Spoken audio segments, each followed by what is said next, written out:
আপনি যখন এত করে বলতেছেন আমি সুমনের লগে কথা বললা দেখব না। টাকার উপরে খরচ করছি, কোনো কিছুরই তো সমাধান হইল না। আর কবে সমাধান হইল? মতিন মিয়া, আপনি তো ঝামেলার কথা কইতাছেন, ঝামেলার পর ঝামেলা দিতাছেন। আমার বিচার যদি আপনার পছন্দ না হয় তাহলে আপনি অন্য কারো গিয়া সালিশি মানেন। আর জমি জমার বিষয়, এটা একটু সময় বেশি লাগে, তাই না? মাতবর সাহেব, আমার এইটুকুই মাত্র সম্পত্তি। আমি দলিল অনুযায়ী যতটুকু পাবো আমারে ঠিক ততটুকুই বুঝাই দেন, এটাই আমার একমাত্র দাবি। আমি এর বেশি কিছু চাই না।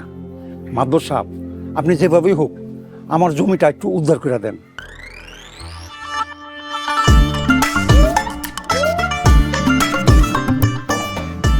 ঠিক আছে, আপনি যখন এত করে বলতাছেন আমি সুমনের লগে কথা বললা দেখব না।